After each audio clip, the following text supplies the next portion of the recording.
വിനയം ജീവിതത്തിൻ്റെ കവാടം. വിനയമുള്ളവിടെ മാത്രമേ വിജയമുണ്ടാകൂ എന്ന് ഗുരുനാഥന്മാരൊക്കെ ഓർമ്മിപ്പിക്കാറുണ്ട്. വിനയം വളർച്ചയുടെ വിത്താണ്. താഴ്മതാൻ അഭ്യുന്നതി. എപ്പോഴും വിനയമുള്ളവരായിരിക്കുക. ആത്മസ്വരൂപം തിരിച്ചറിയാൻ അഹങ്കാരത്തിൽ നിന്നും വിമുക്തനായ ഒരു വ്യക്തിക്ക് മാത്രമേ സാധിക്കൂ.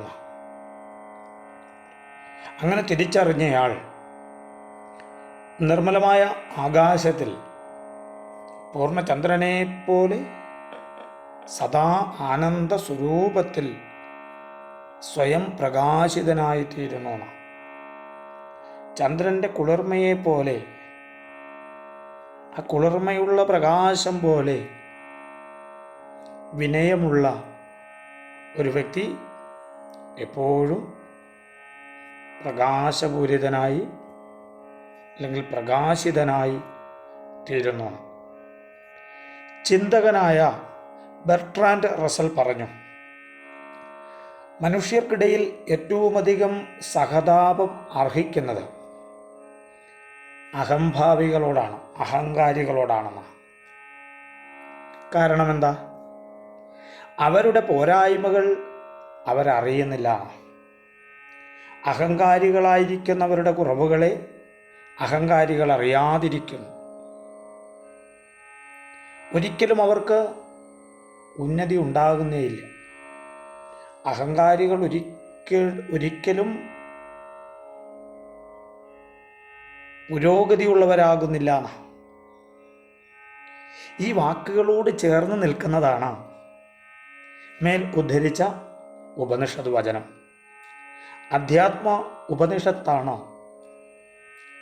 നമുക്ക് ഈ വചനത്തെ പ്രദാനം ചെയ്തിരിക്കുന്നതാണ്.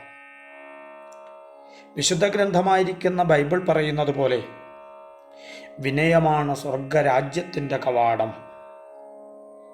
വിഡ്ഢികൾ സ്വന്തം ഗൃഹത്തിൽ മാത്രം വിനയത്തോട് പെരുമാറും.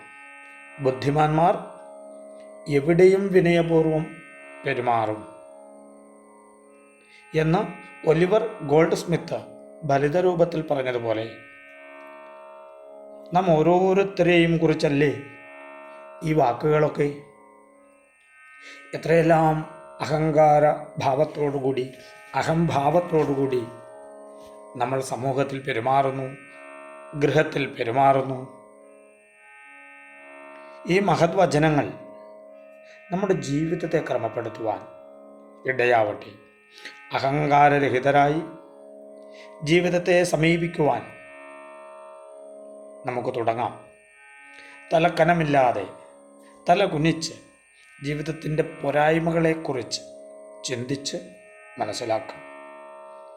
നമ്മളിലെ പോരായ്മകളെ തിരിച്ചറിയുന്നതാണ് ഏറ്റവും ഉന്നതമായ അറിവ്. വിനയം ജീവിത വിജയത്തിന് കാരണമാവട്ടെ.